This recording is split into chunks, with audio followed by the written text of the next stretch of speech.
Hi, I'm Amber Wong, and this is an excerpt from my essay, The Hierarchy of Soup, that was published in Craft Literary Magazine. The editor, Caitlin Keating, introduced me to a new word when she described this piece as foudoir. Shark fin. The first course is an immediate tell. How honored is this guest? How expensive is this dinner? It's most clear when they serve the soup. If they bring shark fin soup, it's an occasion, a wedding banquet, a celebratory feast, especially if they use the good shark fin, the long strand kind, translucent as a raindrop on a window pane. Back in 1965, a banquet bowl of soup for 10 could easily cost $100, slightly less if they used the B grade shark fin, the broken, shorter strands. Any meal that boasts this delicacy is sure to be top notch, an epicure's delight. Every year we celebrated my grandmother Mama's birthday in her native San Francisco Chinatown with 100 or more of her favorite guests. Dad and his brothers hosted magnificent 10-course Chinese banquet dinners complete with jellyfish appetizers, shark fin soup, crab and lobster sauce, abalone with shiitake mushrooms, and other protein-heavy dishes. Long life noodles, stir-fried with scallions and mushrooms with a touch of oyster sauce, came at the end. The cousins, all 10 of us, filled one table. Our parents sat at another. The kids' table was easy to spot. 2 bottles of Belfast sparkling cider replaced the traditional earthenware vessel of Mao Tai, a potent Chinese liquor.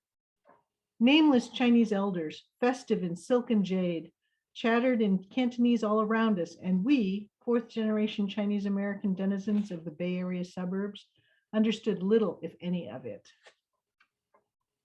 At my first banquet dinner after we returned to California, a woman my grandmother's age caught my arm as I wove between chairs, heading to the cousins' table to get a seat next to Wendy. Sharp fingernails bit into my skin. "Who you belong?" she barked. Startled, I glanced up and quickly brought my eyes back to her level. Even though I was only 9, she wasn't much taller than me. Her whole aura, mink stole and silk form-fitting cheongsam, pencil-thin eyebrows and powdered cheeks, screamed Chanel number 5.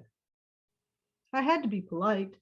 I knew that pointing was bad manners, but I had no other choice.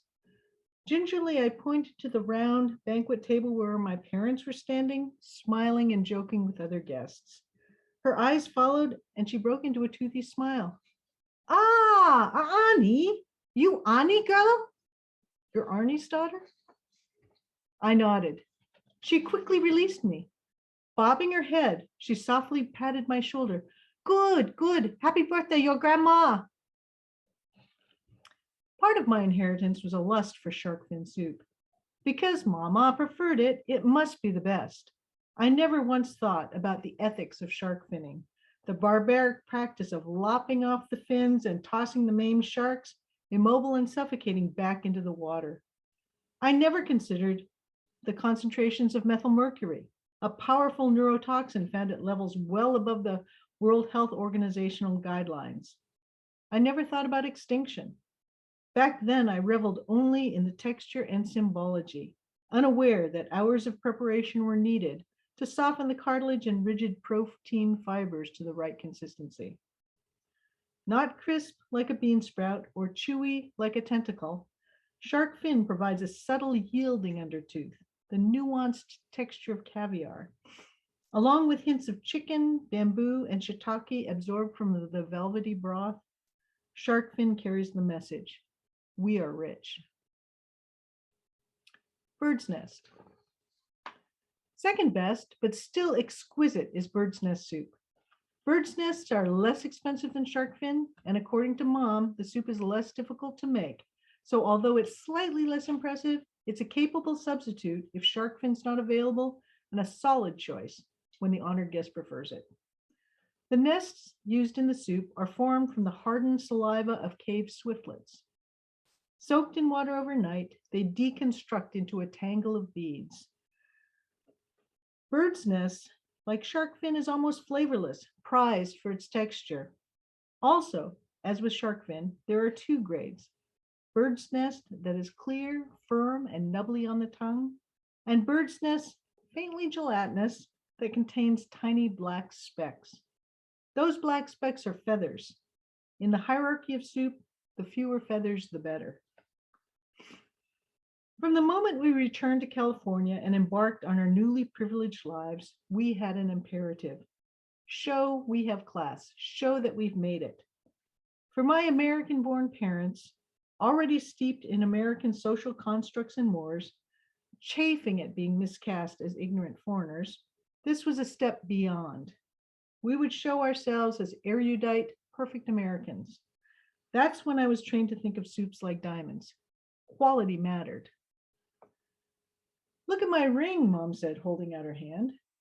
Her red painted fingernails shone under the light. Her makeup and hair were 1960s perfect, styled like Elizabeth Taylor's. With my small eyes and braided black hair, even then I knew I would never compare. It's a 3-carat blue-white diamond. Not as big as your auntie's, she sniffed, but it's better.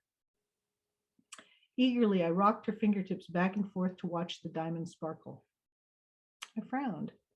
Compared to Auntie's, this stone was so dull. Didn't brilliance mean better quality? Quickly, I ducked my head to hide my disappointment. Mom saw and I readied myself for a reprimand, but to my surprise, she said, "This diamond is an emerald cut, so it's not so flashy, but it's got to be really clean inside to be cut this way." She drew her hand back and examined the stone. "Flawless," she exclaimed proudly. She turned to me. "When you're older, you'll learn to appreciate it." Outstanding. Excellent. To these known A+ words, I added another. Flawless. I leaned closer to learn what perfect looked like.